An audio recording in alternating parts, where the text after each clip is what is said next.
Hey viewers and friends, Andrew back again, and I'm here to do a review, yet another review, and today I've decided to do a review for one of Scream Factory's latest Blu-ray releases, The Town That Dreaded Sundown. So this movie came out last week. I ordered it pretty much straight away and received it earlier this week, checked it out, and definitely wanted to post my review while it was fairly fresh on release and fresh in my mind. So The Town That Dreaded Sundown is a movie about a serial killer who targets young couples, and it also centres around the police force in a small town called Texarkana that are basically trying to search for him and put a stop to him. They're trying to capture him.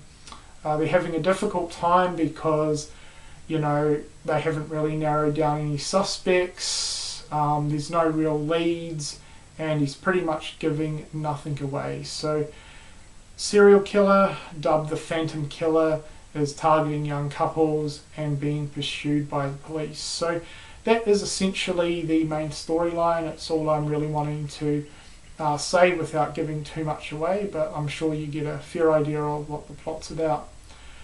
Now, what did I think of this movie? Going into it, I had really no idea what to expect. I'd only watched one review here on YouTube prior to going into it. But even with that review, I wasn't entirely sure what to expect from this movie, and I certainly got a unique experience. All in all, I thought this was a great movie, really well done, and it's aged extremely well. In fact, this is pretty much an ageless movie. It's quite interesting in that aspect, actually. It was made in the 70s, but it was actually set in the 40s. It's set during the spring/summertime of 1946, to be precise. Definitely has that feel to it, but then again, it's kind of a movie that you really can't fit into a decade, and that's kind of hard to explain. I'm probably not making a lot of sense, but it's pretty much ageless, and I think they did an extremely good job with that. Massive props to the director for that. Such a unique movie, really different to a lot of other sort of horror films that I have seen. And what makes this also interesting is it's rather hard to fit into a genre, because you have slasher elements which are most predominant when the killer is on screen, but then the rest of the movie is pretty much a crime thriller, drama, serial killer movie when the cops are trying to pursue the killer. So it's kind of interesting. It's a hard movie to put into a category or genre, and again, that's what makes this one so unique. But yeah, I thought this was absolutely fantastic. It definitely surpassed my expectations. I really had no idea what to expect from this movie, and it was definitely a nice surprise. Yeah, terrific little movie. Now, it's not all terrific, because I did have a few slight issues with the movie, which I'm going to quickly mention now. Now, this movie predominantly has a fairly serious tone, as you'd expect from a serial killer crime themed film.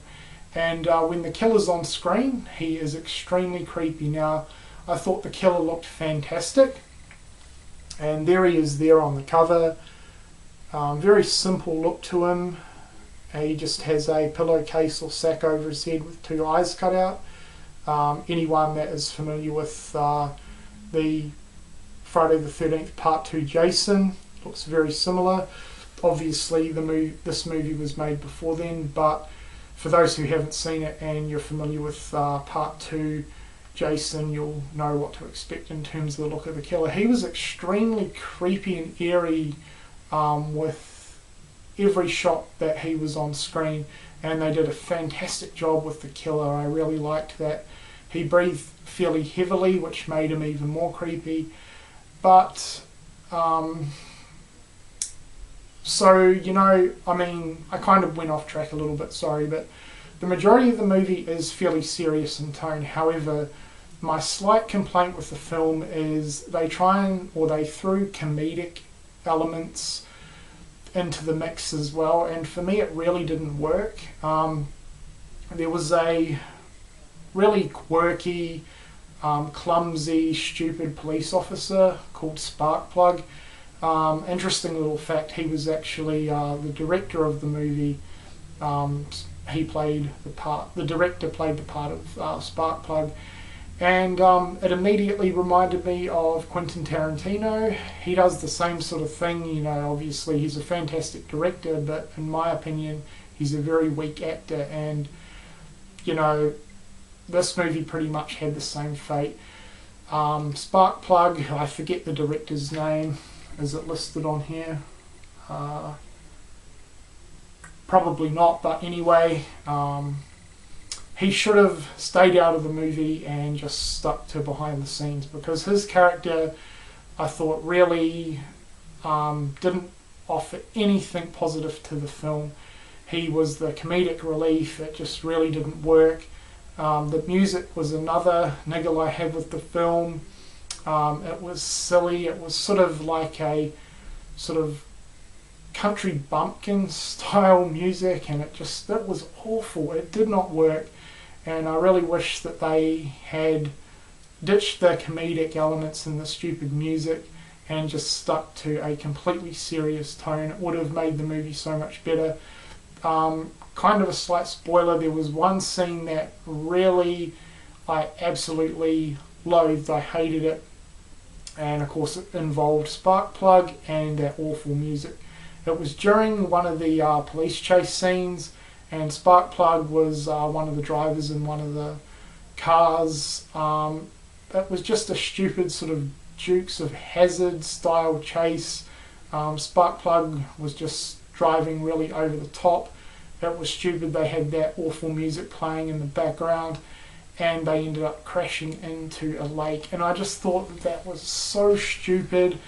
It definitely took away from the serious tone that a police chase would normally be, and you know, there's not anything I can do about that, but I felt if they'd got rid of the comedic elements and just not even bothered with it, the movie would have been so much better. But in saying that, you know, it probably sounds like a pretty big deal from what I'm going on about it, but it wasn't too bad, because luckily the comedic elements were few and kind of far between, and the movie predominantly was a fairly serious and often very effective in terms of atmosphere, creepiness and eeriness, so they did a good job with that.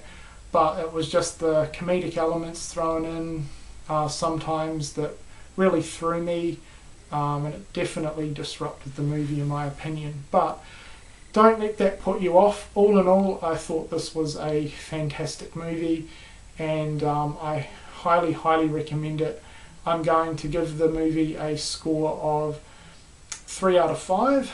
I definitely thought that without the comedic elements and music, I probably would have stretched this one to a 4, but they definitely pushed the number down. But still, 3 out of 5 is a really good score for a film, so this one comes highly recommended.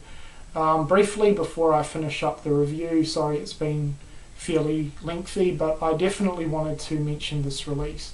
Scream Factory yet again have knocked this one out of the park. They've done an absolutely fantastic job with this.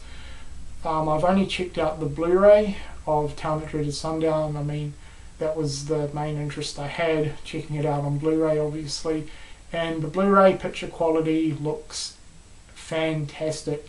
Considering this has only been available on VHS and probably not really good quality DVD bootlegs, I was very impressed with the picture quality. They've cleaned it up extremely well. Sure, there are still a few film scratches and graininess here and there, but I mean, that's to be expected for a film this old. But honestly, this looked damn good on Blu-ray, and it looked better than a lot of other Blu-ray releases of horror movies from this time period. So very, very impressed with the picture quality, especially during the daytime scenes outside. It looked fantastic. So Scream Factory have done yet another fantastic release with this one, as I knew they would. Yeah, absolutely fantastic Scream Factory Blu-ray DVD combo. This one does have some special features. I haven't checked them out yet, so I'm not really too sure whether they're any good or not. I'm sure they are. But I definitely recommend the film, and I most definitely recommend picking up this Blu-ray release. I mean, this is the only official disc-based release for this movie to date, so if you're wanting this on Blu-ray or DVD, this is the only release to get, or the only release you can get. But honestly, people that have been putting this off, I highly, highly recommend it. One of my favourite Blu-ray releases this year so far. Really obscure movie, and it was a great surprise. I really enjoyed it a lot, and Scream Factory certainly made it all the more better by doing an awesome release. So yeah, 3 out of 5 for the movie, and I'm going to give the Scream Factory Blu-ray release a 4 out of 5. I thought absolutely fantastic. So highly recommend the movie, highly recommend this Blu-ray. Pick it up, check it out. Anyway, I've gone on long enough. I'm going to finish the review here.